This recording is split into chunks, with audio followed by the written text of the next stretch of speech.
Hello दोस्तों, कैसे हैं आप सब लोग। आशा करती हूँ अच्छे होंगे। हमारी आज की कहानी का नाम है संस्कार। अंदर किचन से संध्या को अमन की हरकतें देखकर गुस्सा आ रहा था और चिंता भी हो रही थी। अगर ऐसे ही चलता रहा तो अमन कभी सुधारा नहीं जा सकता। मुझे कुछ ना कुछ करना ही होगा, लेकिन क्या और कैसे। संध्या मन ही मन ये सोच रही थी। तभी रमेश ने आवाज़ लगाई, संध्या, मैं स्टेशन से माँ पिताजी को लेके आता हूँ। संध्या ने कहा, ठीक है। फिर जैसे पुरानी यादों में चली गई। सास ससुर के सामने तो अमन को तेज आवाज़ में बुला भी नहीं सकती। डांटना तो बहुत दूर की बात है, वरना दोनों लोग खाना पीना ही बंद कर देते हैं। थोड़ी देर में संध्या के सास और ससुर आ गए।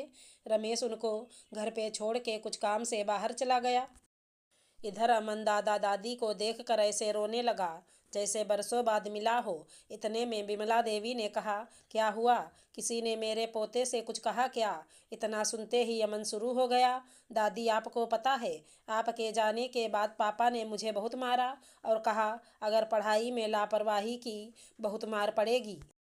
और मुझे टीवी भी नहीं देखने दिया, ना ही मेरा मनपसंद खाना बनाया घर में। मुझे तो ऐसा लगता है जैसे मैं जेल में हूँ और मम्मी पापा उस जेल के जेलर। और आज भी मुझे मारा, आपको लेने जाने से पहले।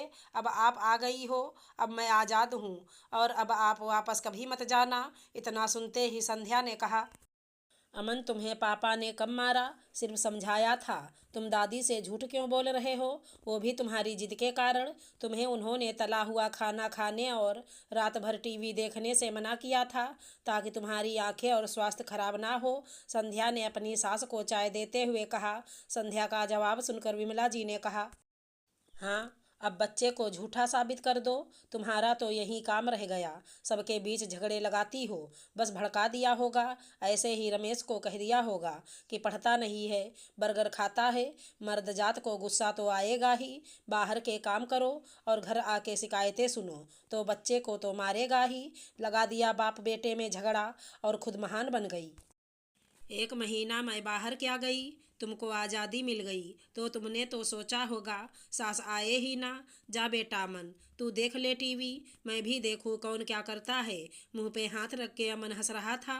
गुस्से का घूंट पी के संध्या वहाँ से किचन में चली गई। तभी बिमला जी ने आवाज़ दी, आज अमन के लिए समोसे बना दो। संध्या का मन अमन को दो थप्पड़ लगाने का हो रहा था, पर सास और ससुर के गुस्से के कारण थोड़ा डर रही थी। अगले दिन संध्या ने अमन से कहा, अब टीवी बंद करके चलो पढ़ाई करो। अगले महीने से पेपर हैं तुम्हारे और तुमने अभी तक कोई तैयारी नहीं की। दादी देखो ना, मेरा सिर दुख रहा है और मम्मी मुझे पढ़ने के लिए कह रही हैं। हाय मेरा बच्चा, आजा, मैं सिर दबा देती हूँ तेरा। लेकिन बेटा थोड़ा पढ़ाई पर भी ध्यान दिया कर। जी दादी, देता तो हूँ। आपका संस्कार चैनल लगा दूँ। हाय मेरा पोता, कितना प्यारा है, दादी का कितना ख्याल रखता है। जा लगा दे। संध्या मन मार के रह जाती। एग्ज़ाम हुए और अमन के नंबर उनमें बहुत कम थे। क्लास टीचर ने बताया, अमन क्लास में भी बहुत बदतमीजी करता है। संध्या घर आई तो रमेश को ये बात बताई। रमेश ने कहा, कल बात करता हूँ। नहीं रमेश, संध्या ने कहा, अब डांट डपट के काम नहीं चलेगा। वापस वो मम्मी और पापा जी के पास जाकर वहीं काम करेगा। वो उनके प्यार का गलत फ़ायदा उठाता है। उसे पता है हम माँ बाबू जी की बात कभी नहीं टालेंगे और वो लोग फिर से हम पर ही गुस्सा करेंगे। फिर अमन पर ध्यान देने के बजाय हम उन्हें मनाते रहेंगे। अब मुझे ही कुछ करना होगा जिससे माँ बाबूजी का दिल भी ना दुखे और अमन भी रास्ते पर आ जाएगा। जैसा तुम्हें ठीक लगे, बस माँ पिताजी का ध्यान रखना, उन्हें कोई तकलीफ नहीं होनी चाहिए।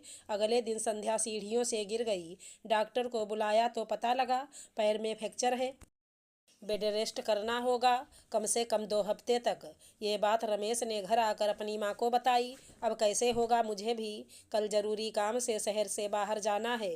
तू चिंता मत कर, मैं सब संभाल लूँगी, माँ ने कहा। सच माँ, अब मेरी चिंता दूर हुई। अब घर के सारे काम बिमला जी को ही करने पड़ते। वो संध्या को उसके रूम में ही खाना देती। कभी खुद तो कभी अमन के हाथों भिजवा देती। अमन की खाने की फरमाइश अब बंद हो चुकी थी, क्योंकि दादी को समोसे और पकोड़े बनाने नहीं आते थे। मुश्किल से दादी सादा भोजन बना पाती थी। घर के चक्कर में उनकी भजन कीर्तन, सखी सहेली सब छूट गए थे। अब तो अपने पसंदीदा सीरियल भी मुश्किल से देख पाती थी।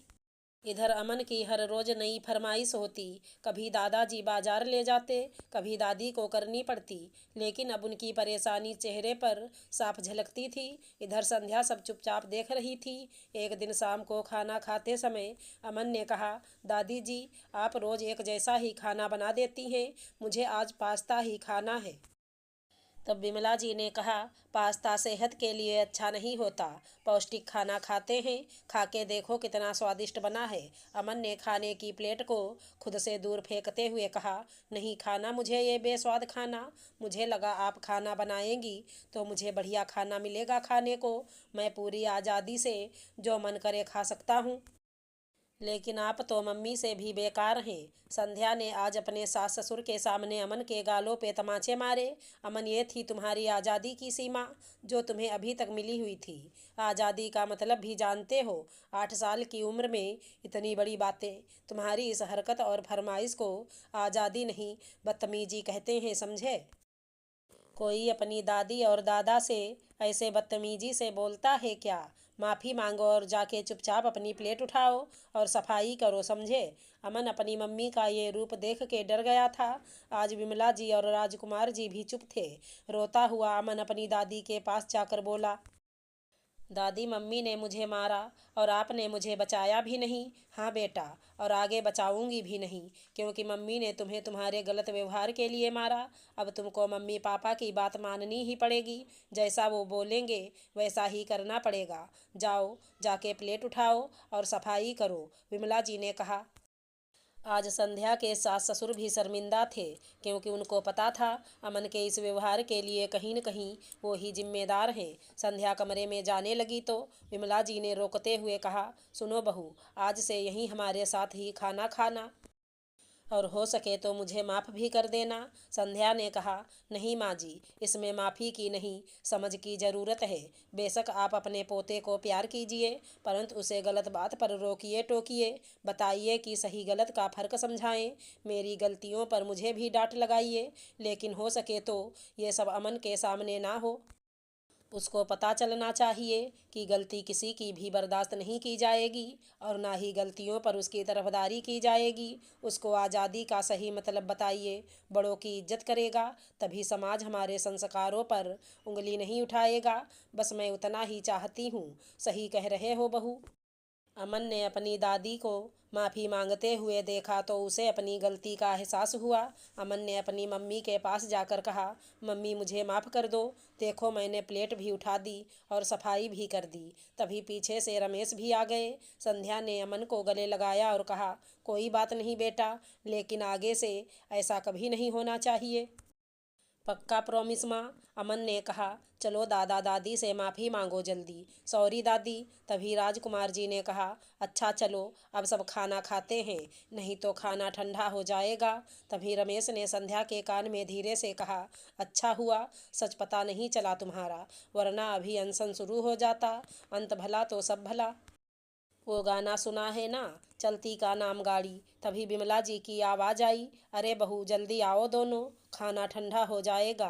कब से खड़ी हो, डॉक्टर ने आराम करने को बोला है। जी माँ जी आई, कहते हुए रमेश और संध्या खाना खाने बैठ गए।